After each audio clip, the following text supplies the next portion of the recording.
Hello' everyone, সকলোৰে খবৰ ভালনে? মোৰো ভালেই। আৰু আজি ৰাতিপুৱা খুব সোনকালে আচলতে ঘৰৰ পৰা ওলাই ল'লোঁ, কাৰণ আজি মোৰ কেইবা জেগাতো কাম লৈ থোৱা আছে, যিহেতু বিয়াৰ ছিজন চলি আছে এতিয়া।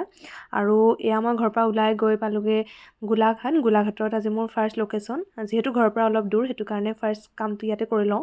আৰু এয়া হৈছে মোৰ ফাৰ্ষ্ট ব্ৰাইড, এয়া বিফ'ৰ লুক। আৰু মেকআপ কৰাৰ মাজতে আমি কথা পাতিছোঁ, দেখিছেনে? কথা পাতি কৰি আমি কামবিলাক সম্পূৰ্ণ কৰিলোঁ। আৰু তাৰ মাজে মাজে বাগৰাকীয়ে কথাও কৈ আছে। আচলতে কিবা কথা এটা আমি ডিছকাছ কৰি আছিলোঁ।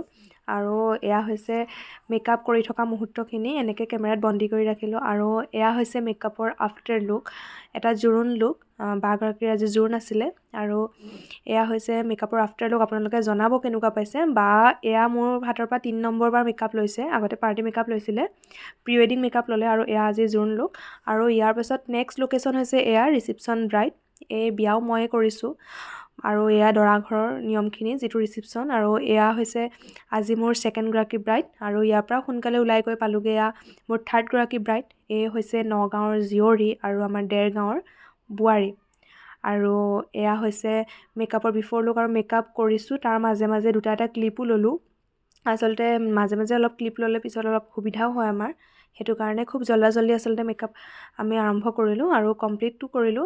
আৰু কইনাগৰাকী কোনো ধৰণৰ ডিমাণ্ড নাছিলে, চব নিজৰ মতেই কৰিছোঁ। আৰু এয়া হৈছে মেকআপৰ আফটাৰ লুক। খুব ধুনীয়া এগৰাকী কইনা।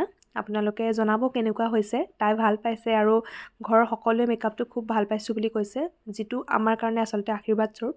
গতিকে আপোনালোকেও কমেণ্ট কৰিব। Thank U.